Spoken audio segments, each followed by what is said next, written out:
말씀 신약성경 고린도후서 3장 3절의 말씀입니다. 여러분 가지고 계시는 신약성경 288면에 나와 있습니다.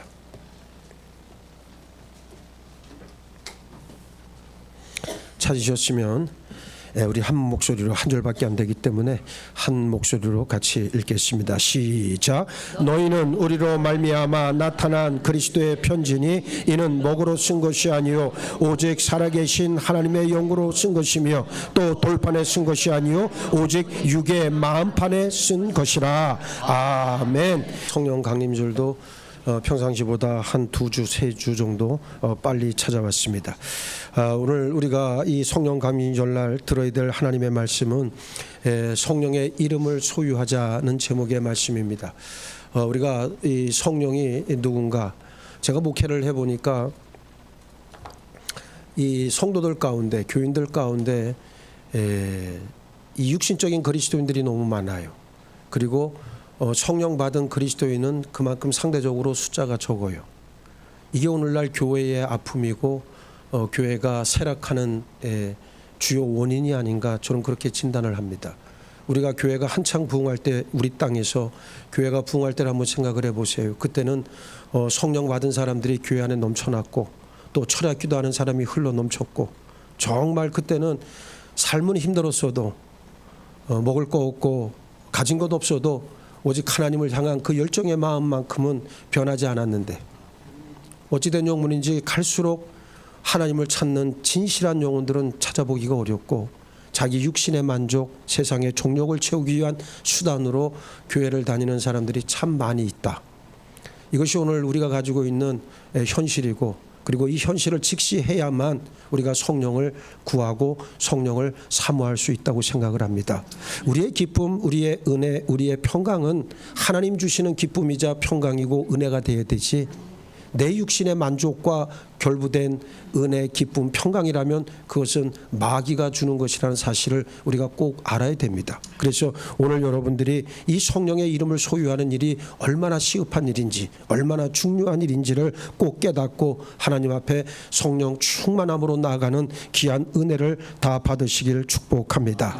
한 사람의 이름이 그 사람의 인격과 삶을 고스란히 드러내듯 성령의 이름을 알면 성령의 인격과 신성 그리고 사역에 대해서 아주 잘 알 수 있습니다. 요한복음 16장 13절로 14절 말씀에 그러나 진리의 성령이 오시면 그가 너희를 모든 진리 가운데로 인도하시리니 그가 스스로 말하지 않고 오직 들은 것을 말하며 장래일을 너희에게 알리시리라. 그가 내 영광을 나타내리니 내 것을 가지고 너희에게 알리시겠음이라 말씀하고 있습니다. 성령은 오직 예수 그리스도를 영화롭게 하기 위해 보냄 받으셨습니다. 이름이 그 사람의 모든 것을 나타내듯 성령의 이름을 확실히 알면 성령의 진정한 모습을 발견하게 되고 깨달을 수 있습니다. 이 시간 성령의 이름을 제대로 알고 깨달아 꼭 성령을 체험하는 복을 누리시길 바랍니다. 먼저 하나님과 관련한 성령의 이름입니다. 하나님의 성령, 주 하나님의 영, 살아계신 하나님의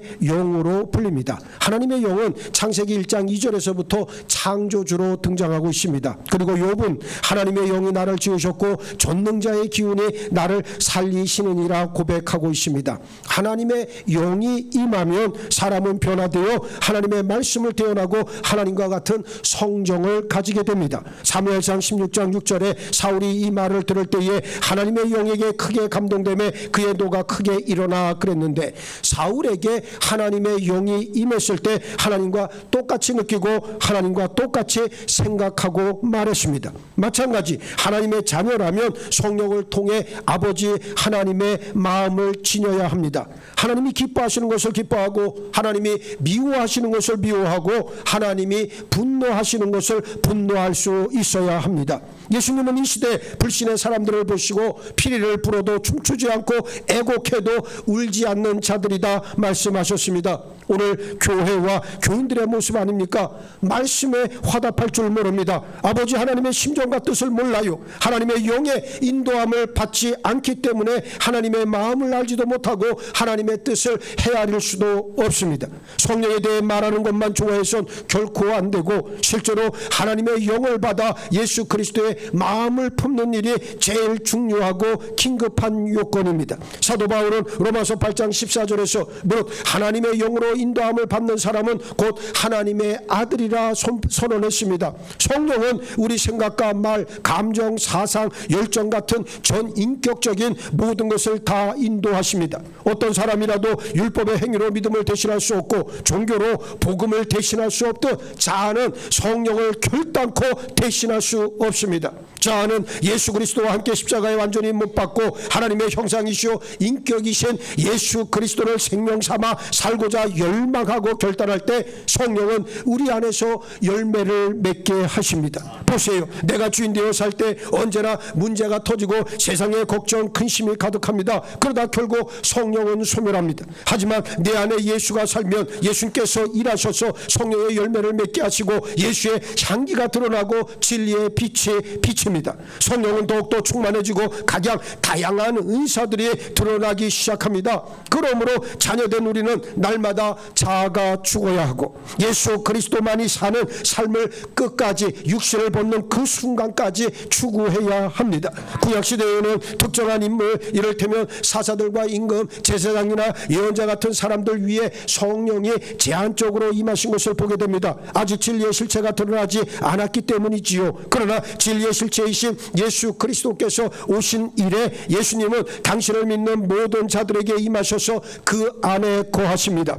너희는 믿음 안에 있는가? 너희 자신을 시험하고 너희 자신을 확증하라. 예수 그리스도께서 너희 안에 계신 줄을 너희가 스스로 알지 못하느냐? 그렇지 않으면 너희는 버림받은 자니라. 고린도후서 13장 5절은 분명하게 말씀하고 있습니다. 둘째, 예수님과 관련한 성령의 이름으로 그리스도의 영, 아들의 영, 예수 그리스도의 영 같은 표현들이 있어요. 예수 그리스도의 영으로 인해 우리는 그리스도인이라 드디어 불리게 되었습니다. 그래서 사도 바울은 만일 너희 속에 하나님의 영이 거하시면 너희가 육신에 있지 아니하고 영에 있나니 누구든지 그리스도의 영이 없으면 그리스도의 사람이 아니라고 로마서 8장 9절에서 말씀하고 있어요. 우리 예수님께서 하늘로 승천하시면서 성령을 보내 우리와 늘 함께 하시겠다 약속해 주셨습니다. 지금도 예수님은 성령을 통해 우리 안에 힘을 공급해 주시고 환난에서 건져내십니다. 이것이 너희의 간구와 예수 그리스도의 성령의 도우심으로 나를 구원에 이르게 할 줄 아는 거로 그랬습니다.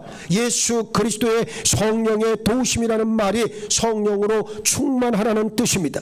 성령 충만의 전제 조건은 자기 부인이에요. 자기를 부인하고 자기 십자가를 질 때 하나님의 성령으로 충만케 됩니다. 예수 그리스도의 십자가 자기 부인은 인격의 억압이 아니라 인격의 재창조고 자유의 억압이 아닌 진정한 자유와 해방을 맛보게 해줍니다. 주는 영이시니 주의 영이 계신 곳에는 자유가 있느니라 성경은 분명하게 말씀하고 있습니다. 성령께서는 예수 그리스도의 십자가를 통해 우리 안에 새로운 피조물을 만들어 가십니다. 성령은 예수 그리스도를 통해 옛사람 아담 안에서 태어난 모든 사람들의 죄성과 육신적 본성을 죽음에 처해버리게 하시고 새로운 인격, 새 사람을 창조해 주십니다.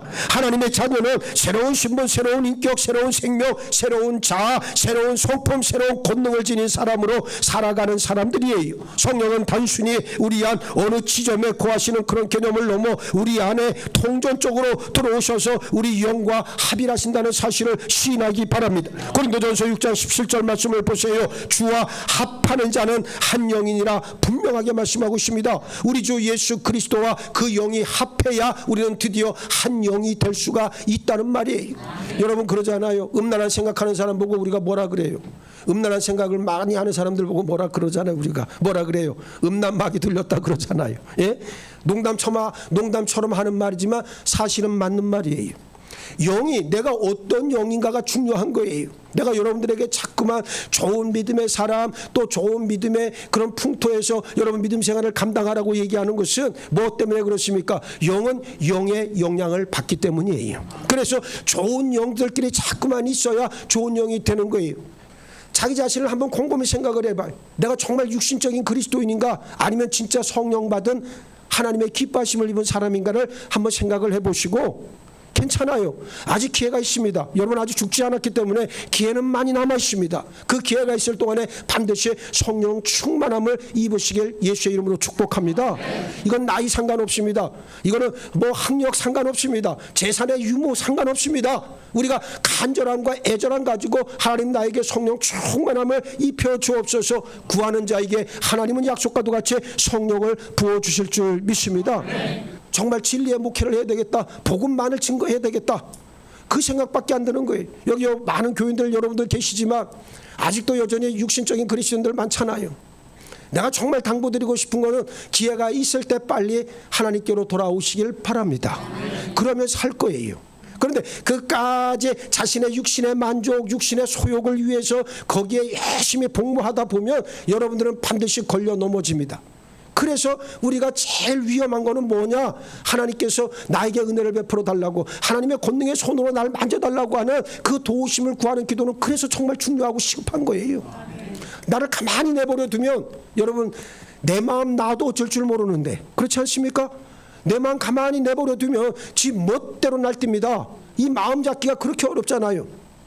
그래서 하나님께서 내 마음을 주장해 주시길 나는 그래서 날마다 기도합니다.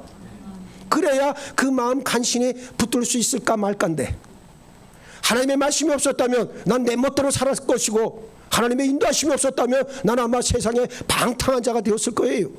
그런데 하나님께서 은혜로 붙들어 주시고 오늘 여러분들과 함께 믿음의 길을 걷게 하신 이유는 여러분들의 영혼, 저를 포함한 우리 모두의 영혼이 하나님께로부터 구원받고 천국에 다 들어가길 하나님께서 간절히 원하시기 때문이란 말이에요. 저는 세상에서 믿음의 파손을 당한 사람들을 보고 있으면 가장 마음이 아픈 게 바로 무엇이냐? 이 안에도 믿음의 파손을 당한 자들이 있을 거예요. 부인할 수 없어요. 엄혹한 현실이에요. 그런데 부탁드립니다. 여러분의 자아가 아직도 살아있다면 빨리 십자가에 못 박으시고, 내가 어디 있습니까? 예수 그리스도만 있어야 되고 하나님의 영광만이 드러나야 되고, 내가 교회에서 헌신과 봉사를 해도 하나님의 영광을 위해 하는 거지 내 멋대로 내 방식대로 내 주장대로 내 고집대로 하는 게 절대로 아니잖아요. 그런데 우리는 자꾸만 내 거를 얘기한단 말이.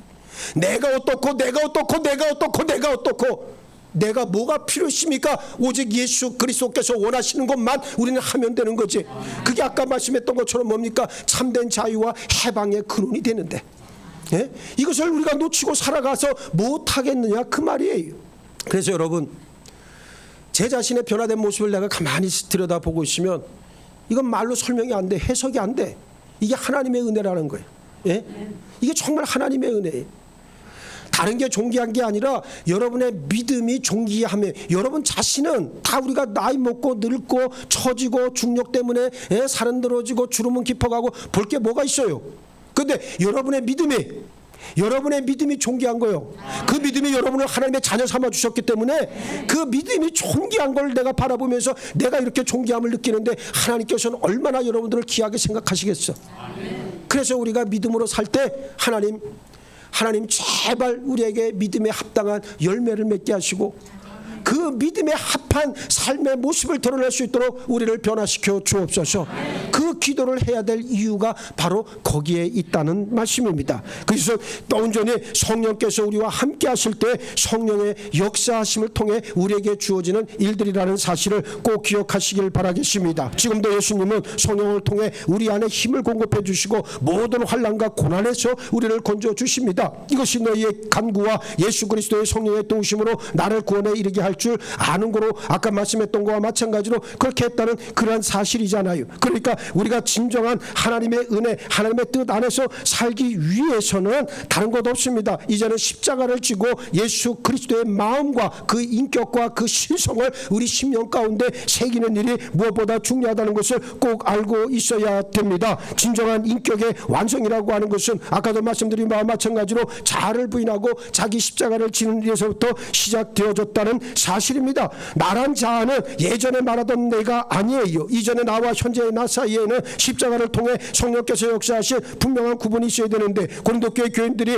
나는 바울에게, 나는 게바에게, 나는 그리스도에게 그러면서 나를 주장하는 나라고 하는 자아는 옛사람을 가리키잖아요. 로마서 7장에서 바울이 25번이나 외친 나 역시 옛된 자아입니다. 그러나 십자가를 통과한 나는 여전히 나지만 전혀 다른 차원의 납니다. 나는 사노라 말하지만 이제는 내가 사는 것이 아니오 오직 내 안에 누가 사신다 그리스도께서 사시는 것이라의 나이고, 나는 일하노라 하지만 나는 그러나 내가 나 된 것은 하나님의 은혜로 된 것이니 내게 주신 그의 은혜가 헛되지 아니하여 내가 모든 사도보다 더 많이 수고하였으니 내가 한 것이 아니요 오직 나와 함께 하신 하나님의 은혜로라 했을 때에 그때에 납니다. 성령을 통해 예수 그리스도는 우리 안에 사시고 주인이 되시죠. 우리 영혼과 합하여 한 영이 되십니다. 이전에 나는 예수 그리스도와 함께 십자가에 못 박혔습니다. 이제 나는 복음을 통해 성령을 통해 믿음으로 거듭난 예수 그리스도를 생명으로 하는 새롭게 된 나예요. 아직도 자신이 죽은 줄 모르고 있다면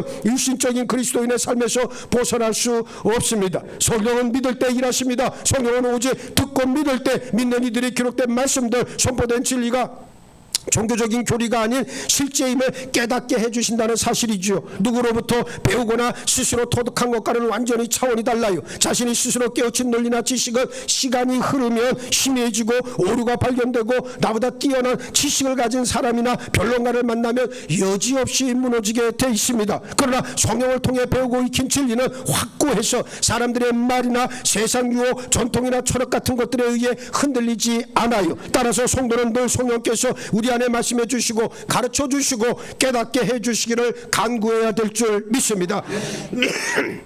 셋째, 이 사랑과 관련한 이 성령의 이름이 있습니다. 약속의 성령, 진리, 생명의 영, 은혜의 영, 영광의 영, 지혜와 계시의 영, 위로자, 양자의 영이 바로 그런 것들이에요. 하나님의 모든 약속은 약속의 영이신 성령에 의해 성취됩니다. 예수님의 약속을 보증하고 먼저 인쳐주시는 분이 바로 성령이시잖아요. 성령은 약속의 보증이요 하나님의 도장과 같습니다. 우리가 어떤 계약서를 쓰면 마지막에 인감 도장을 콱 찍어서 그 계약을 종료하는 것과 마찬가지로 여러분의 믿음을 나중에 하나님 앞에서 내 믿음에 대해서 변증해주고 변호해 주시는 분은 바로 누구시다? 성령님이시단 말이에요. 내가 아무리 하나님 앞에 가서 항변해도 그는 의미가 없어요. 육신을 입고 있을 때는 육신의 소욕으로 인해서 자기 합리와 자기 중심 이기적인 생각을 발현해내잖아요 우리가. 그래서 거짓말도 서슴없이 하잖아요. 왜? 내 중심적으로 생각을 하니까 내 편의로 내 중심으로 생각하는 것은 뭡니까? 합리화를 시켜야 되거든. 그러니까 성숙한 그리스도인들은 뭐예요? 거짓말을 안 한다는 말이 바로 그런 말이에요. 무슨 얘기냐? 있는 것을 있는 그대로를 실제 그대로 그냥 인정하고 시인하는 게 그게 중요한 거잖아요. 근데 그걸 못하는 사람은 아직도 옛된 자의 종류가 빠져있다는 그런 말씀이에요. 그 여러분들이 육신을 벗고 하나님 앞에 섰어요. 내가 열심으로 믿음 생활했고 하나님을 위해 살았습니다. 그러면 내가 하나님 앞에 가서 하나님 나 정말 열심히 살았습니다. 나 칭찬해 주세요. 나에게 의의 면류관을 주세요. 할 게 아니라 내가 아무리 떠들어도 의미가 없다. 누가? 옆에서 성령 하나님께서 보증해 주셔야 돼. 응? 성령 하나님께서 아이고 하나님 얘는 아주 믿음으로 잘 살았어요. 얘는 정말 하나님의 말씀대로 살았어요. 그걸 보증해 주시는 분이 누구다? 성령 하나님이시단 말이에요. 예? 그 성령에 우리가 사로잡혀야 된다는 거예요. 여러분 이게 얼마나 우리에게 큰 위안이 되는 거예요.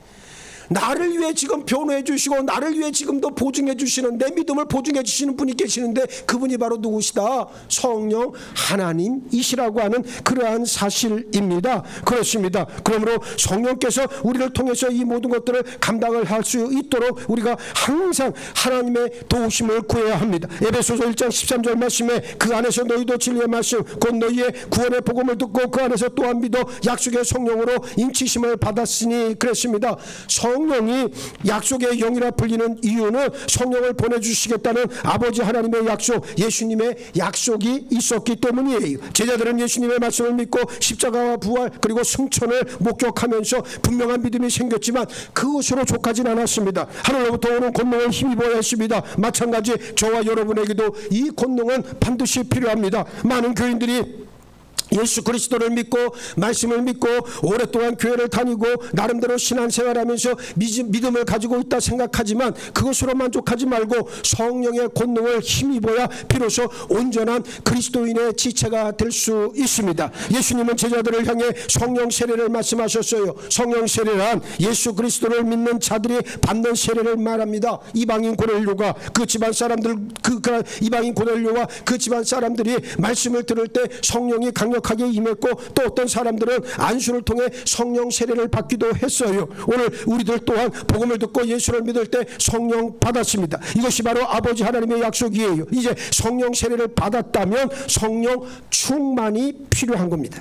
지속적으로 성령 충만, 성령의 권능, 성령의 지혜를 구해야 합니다. 또 성령은 진리의 영으로 불리기도 합니다. 예수님이 진리이신 것처럼 성령 역시 진리십니다. 진리의 영께서는 진리이신 예수님만을 증거하시죠. 내가 아버지께로부터 너에게 보낼 보혜사 곧 아버지께로부터 나오시는 진리의 성령이 오실 때에 그가 나를 지원하실 것이요 라고 말씀했어요. 예수 그리스도를 선포하고 그 예수님이 우리 안에 사는 것이 아니라면 성령이 가르치시는 진리가 아니라고 하는 말씀입니다. 성도는 예수 그리스도께서 내 안에 들어와 계시고 그 예수님이 내 안에서 살아 역사하시는 사람들이에요. 내 안에서 말씀하시고 일하시고 우리와 함께 하시는 대로 우리는 말하고 일해야 합니다. 어떤 사람들이 간증이라고 하는 이야기들을 들어보면 주로 예수님이 내 안에 들어와 자신이 변한 이야기는 거의 없고 예수를 믿은 후 내 삶의 모습이 얼마나 변화됐는지에만 초점을 맞춰 이야기하는 것을 우리는 많이 경험했을 거예요. 비슷한 말 같지만 엄청난 차이가 있습니다. 예수님이 내 안에 들어오시면 우리는 내적 변화를 경험합니다. 죄에 대한 통렬한 회개를 거쳐 예수의 영이신 성령께서 나를 새로이 거듭나게 하십니다. 하나님의 자녀란 누구고 성령 받은 사람은 어떻게 살아야 하는지 확연히 드러나게 되지요. 그 결과 예수 그리스도의 형상을 담기 위해 부단하게 믿음의 경주에서 최선을 다하게 됩니다. 반면 내 삶의 모습에만 초점이 맞추어지면 예수를 믿고 난 후 내가 받은 현실적인 복, 그러니까 건강과 행복, 물질의 복에만 집중하게 돼 있습니다. 분명히 하시기 바랍니다. 이런 것은 진리의 영이신 성령의 증거가 아니라고 하는 말입니다. 예수를 믿고 난 후 변화된 것은 내 삶이 아니라 내 자신이어야 하고 내가 변화받음으로 상황은 아무것도 변하지 않았지만 거뜬히 이겨낼 수 있는 믿음의 확신이 바로 성령의 증거가 된다. 그래서 제가 흔히 하는 비유가 그 비유잖아요. 나사로, 죽었던 나사로가 다시 살아났습니다. 그가 영원히 살았습니까? 회당장 야이로의 딸이 죽었다가 살아났습니다. 그가 영원히 살았습니까? 아닙니다. 다 죽었어요. 죽었다가 다시 살아났어도 다 죽었다. 육신이 죽었다는 말이에요. 우리도 육신은 반드시 죽어야 됩니다. 죽어야 사는 거예요. 왜? 우리가 죽어야 하나님 앞에 영의 생명을 누릴 거 아니에요. 사실은 우리 죽어야 돼, 빨리. 그래야 새로운 영의 시작이 되는 거거든. 예? 여러분, 육신적인 그리스도인은 죽었다 깨나도 죽기 싫어합니다. 그리스도인은, 진정한 그리스도인은 죽는 걸 두려워할 필요가 없다. 예. 그때가 바로 뭡니까? 새로운 시작이 되기 때문이에요. 영원한 생명을 누린다는데 이보다 더 좋은 약속의 말씀이 어디 있겠습니까?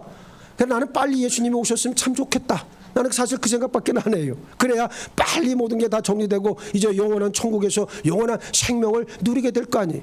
근데 여러분 생각해봐요. 우린 다 죽습니다. 영원히 사는 육신적인 그런 것들은 남아있는 게 없어요. 그런데 우리는 사는 날까지 어쩔 수 없어요. 왜? 육신 안에 살기 때문에 육신의 것을 도모할 수밖에 없어요. 그런데 그것을 필요 이상으로 도모하게 되면 반드시 걸려 넘어진다.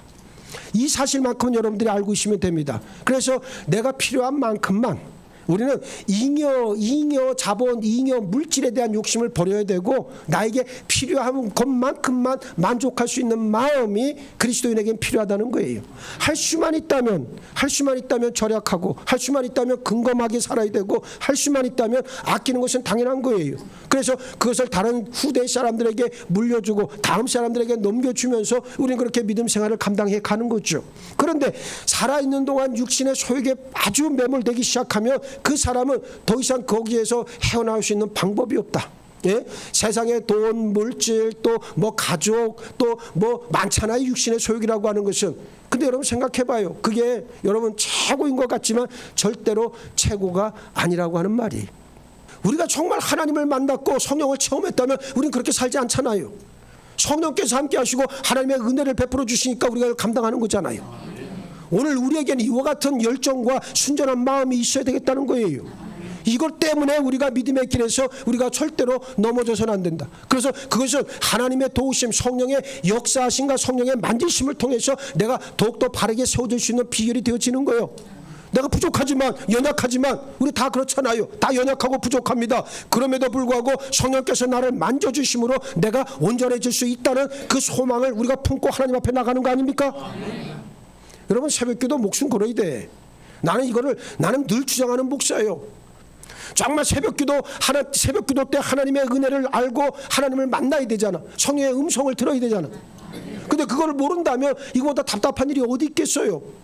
그래서 여러분들에게 말씀드리는 거예요. 자꾸만 말씀의 자리, 기도의 자리, 은혜 받는 자리를 사모하시고 열심으로 나올 수 있는 여러분 모두가 되기를 바라겠습니다. 그렇습니다. 우리는 다른 그 어떤 것으로 우리가 하나님 앞에 나아갈 수 있는 것이 아니라고 하는 이야기입니다. 그래서 우리가 어떤 힘과 어떤 능력 가운데서도 하나님의 인도하심, 특별히 성령께서 우리에게 주시는 그 힘을 의지하며 나가야 된다는 것을 알아야 됩니다. 예수 그리스도와 아버지의 말씀 그 중심에 십자가가 있다고 아까 분명하게 말씀을 드렸습니다. 그래서 성령이 우리를 예수 그리스도의 십자가와 부활로 인도해 주시고, 그리고 성령은 생명의 영으로 불린다는 사실입니다. 예수님은 우리를 살리시는 영이 되셨어요. 기록된 바 첫사람 아담은 생명이 되었다는가 같이 마지막 아담은 살려주는 영이 되었나니, 고린도전서 15장 45절에 말씀하는데, 여기 마지막 아담은 누굽니까? 예수 그리스도를 말씀합니다. 성령을 통해 우리는 영원한 생명을 얻습니다. 죄와 허물로 죽었던 우리는 복음을 통해 새롭게 살아났습니다. 생명이신 예수님을 믿음으로 영원한 생명을 얻었어요. 이보다 더 중요하고 값진 일은 없습니다. 거듭나야만 성령의 사역자가 될 수가 있습니다. 고린도후서 3장 6절 말씀을 보세요. 그가 또한 우리를 새 언약의 일꾼 되기에 만족하게 하셨으니 율법 조문을 하지 아니하고 오직 영으로 함이니 율법 조문은 죽이는 것이요 영은 살리는 것이니라. 할렐루야, 할렐루야. 영은 우리를 살리신다. 성령은 우리를 살리신다는 거예요. 여러분, 힘들고 아프고 연세가 드셔서 몸이 아픈 구석들도 많고 그러잖아요. 또 삶의 공고한 상황이 나를 짓누를 때가 있잖아요. 여러분, 그럴 때 살리시는 성령에 의지하시기 바랍니다. 성령께서 나를 만져주시고, 성령께서 나를 힘을 북돋아 주시고, 성령께서 나를 일으켜 세워 주옵소서. 간절히 구할 수 있는 여러분 모두가 되기를 바랍니다. 이 외에도 성령은 은총과 간구하는 심령이라 그랬고, 영광의 영, 지혜와 계시의 영, 믿음의 마음, 보혜사, 이렇게 여러 가지로 우리들에게 불려지고 있다는 그러한 이야기죠. 우리 상한 마음을 고치시고 싸매시고 위로하시는 분은 바로 누구십니까? 성령이십니다. 모든 사람은 다 성령의 위로가 필요해요. 죄로 인해 마음이 더럽혀져 있고 부패해 있는 용고입니다. 성령은 단지 우리 마음을 위로하시는 것으로 그치지 않고 가르치시고 기억나게 하시지요. 지금까지 우리는 성령의 이름들을 알았습니다. 다양한 표현이 있으나 오롯이 하나를 지향해 가리키고 있습니다. 바로 예수 그리스도의 영, 예수의 영이 무엇이다? 성령이시란 사실입니다. 중요한 것은 그 이름을 내 존재 속에, 내 심령 가운데 각인하는 일이 지금 시급하다는 말씀입니다. 내 안에 오셔서 내 존재를 변화시키시고 내 삶을 주장하시는 성령님께 모든 것을 맡기고 내어드릴 수 있는 여러분 모두가 되기를 원합니다. 성령에 사로잡히기를 축복합니다. 그 길만이 내 영이 살 길입니다. 영이 살아야 혼도 힘을 얻고 육체도 강성함을 입을 수 있습니다. 우리 한번 따라해 봅시다. 내 영혼아, 성령의 이름을 소유하자. 내 영혼아, 성령의 이름을 소유하자.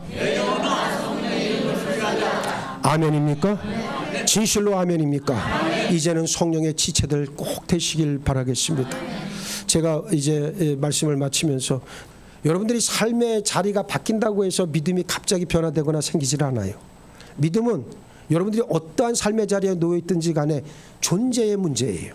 내 존재가 바뀌면 내 존재 안에 믿음이 바로 자리를 잡으면 어떠한 삶의 자리에 나가도 나는 능히 믿음으로 승리할 수 있어요.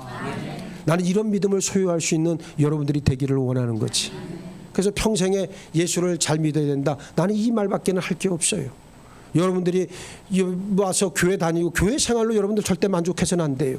교회라고 하는 곳이 여러분들에게 마음의 평안과 위안을 줄 수가 있겠지만 그것은 이 초신자들이나 누릴 수 있는 것들이에요. 이제 여러분들이 교회밥을 10년 이상 먹고 20년, 30년 집사, 권사 또 장로님이 되시고 이제 교회 중직들이 다 된다고 했을 때 우리가 느낄 수 있는 것은 뭐예요? 단순하게 그런 마음이 아니라 이제는 내 영의 변화, 내 존재의 변화를 통해서 하나님이 함께 하시는 능력의 역사가 여러분의 기적과 같은 간증이 되어야 된다는 거지. 그게 우리를 살아가게 하잖아요. 그래서 여러분들 이야기하는 가운데 이 모든 것이 하나님의 은혜입니다. 그 말이 자연스럽게 나와야 되지. 네? 남들 들으라고 하는 소리가 아니에요. 정말 하나님의 은혜로 나는 살아가고 있고 우리 장로님 또 권사님들도 보면 다 하나님의 은혜로 살아가는 모습을 볼 때 내가 힘을 얻게 됩니다. 성령의 이름 붙잡고 성령의 사역자들로 다 쓰임받는 우리 예수원교회 모든 믿음의 식구들 되시기를 예수의 이름으로 축원합니다. 축원합니다. 축원합니다.